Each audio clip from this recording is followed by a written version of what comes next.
In this video, we're going to look at the relationship between decimals and fractions when we go to the hundredths place. So we're going to be looking at decimals that have digits in the hundredths place. So here we have the decimal number 24 hundredths, and we have a picture here of a hundredths block, or square that's been divided into 100 equal sections. So if I was going to color in 24 hundredths, I would need to color in 24 of the 100 squares. So there's 10, 20, 1, 2, 3, 4. So that shades in 24 hundredths, 24 of the 100 squares. So if we're going to write that number in word form, then we would write 24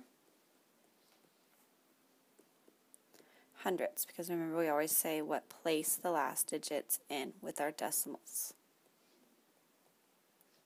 When we have a number that's a decimal, we're looking at parts of a whole. So we can also come up with a fraction to name that number.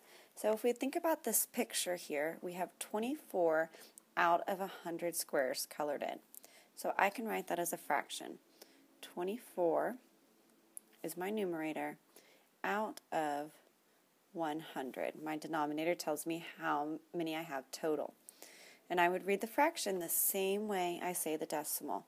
So the decimal is 24 hundredths, and the fraction is 24 hundredths. So all of these things here represent the same number. The picture, the decimal form, the word form, and the fraction are all the same number. It's all 24 hundredths. On this one we have the decimal 45 hundredths. So we need to color in our picture 45 of the 100 squares.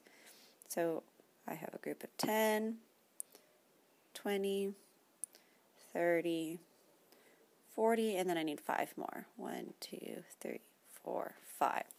So I've colored in 45 hundredths. So to write that in word form, I'm going to write 45 hundredths. Remember, hundredths has a D and then the THS. So if we want to write this as a fraction, the part that comes after our decimal tells us the part of the whole. So we have 45. And then our numerator is how many parts we're looking at total. So we've divided our whole into 100 equal parts. So our fraction is 45 hundredths. Sometimes we have a number that's more than one that has a decimal. So this one is 1 and 19 hundredths. Remember, we say and when we get to that decimal. That separates our whole from our part. So we have one whole square that needs to be colored in. So I need to shade in this whole square. So let's pretend like I just colored in every square in this whole. So one whole. The part that comes after the decimal is our part of a whole. So that tells me that on this second square, 19 parts need to be colored in. So there's 10 and 9 more would be 19. So we would read this decimal and we would write it in word form as 1 and 19 hundredths.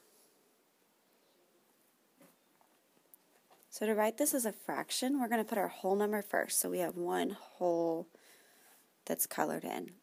Then our fraction, or our decimal part, comes next. So 1 and 19 hundredths, or one whole and 19 out of 100 on our second whole.